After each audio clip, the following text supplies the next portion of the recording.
اور یہ کہہ رہے ہیں کہ جو 27ویں ترمیم لائی جا رہی ہے، 27ویں ترمیم کا سے بہتر ہے کہ آپ بادشاہت کا نظام اناؤنس کر دیں.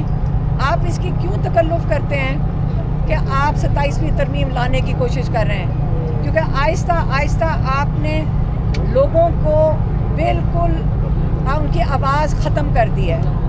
اور جو جب آزادی کے وقت پاکستان کو جب ہندوستان سے مسلمانوں نے آزادی لی تھی، اس ملک کا نام رکھا تھا پاکستان، اور یہ پاکستان بنا ہے ایک کلمے کے اوپر.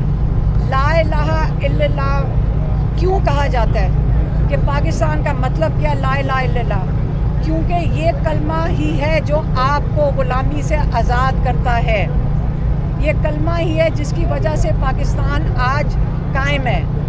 انہوں نے یہ بھی کہا کہ یہ جو حالات ہیں آج کل غلامی کے، جو آپ کو بالکل مکمل طور پہ غلام بنایا جا رہا ہے، اس سے بہتر ہے میں بھی جیل میں ہی سارا وقت گزار دوں تو کوئی اس غلامی سے بہتر ہے. اور اگر باقیوں کو بھی جیلوں میں جانا پڑے، کہتے ہیں کہ جیلوں میں جانا بہتر ہے بنسبت اس نظام کو قبول کرنے سے، اس غلامی کے نظام کو قبول کرنے سے. اس لیے انہوں نے آج اناؤنس کیا ہے، انہوں نے کہا ہے کہ اس غلامی کے نظام سے بہتر ہے کہ آپ فوراً 10 محرم کے بعد اپنی پارٹی کو انہوں نے انسٹرکشن بھیج دیا ہے کہ آپ تحریک شروع کر دیں اس غلامی کے نظام کے خلاف.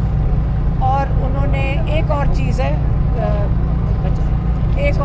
انہوں نے پنجاب اسمبلی کے اندر جیسے بھچر صاحب نے لیڈ کیا، انہوں نے مزاحمت لیڈ کی، اس پہ انہوں نے ان کو اپریشیٹ کیا. انہوں نے کہا میں شروع سے کہہ رہا ہوں ان اسمبلیوں میں کوئی ضرورت نہیں ہے آپ کو ان کو لیجیٹمائز کرنے کی.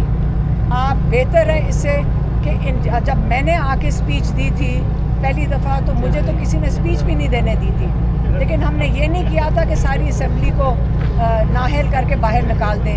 اس وقت 26 اراکین ہیں پنجاب اسمبلی کے انہوں نے بین لگا دیا ہے اور انہوں نے کمیٹیوں سے بھی اتار دیا. تو انہوں نے کہا کہ جب انہوں نے بتایا بچر صاحب کا بتایا تو انہوں نے کہا کہ بالکل صحیح کہہ رہے ہو، اس سے بہتر ہے کہ آپ لوگوں کے نمائندے ہو، اس سے بہتر ہے کہ اس اسمبلی کے باہر آپ اپنی اسمبلی لگا لیں. اور انہوں نے ان کو اپریشیٹ کیا جو ممبرز ہیں جنہوں نے سٹینڈ لیا تھا.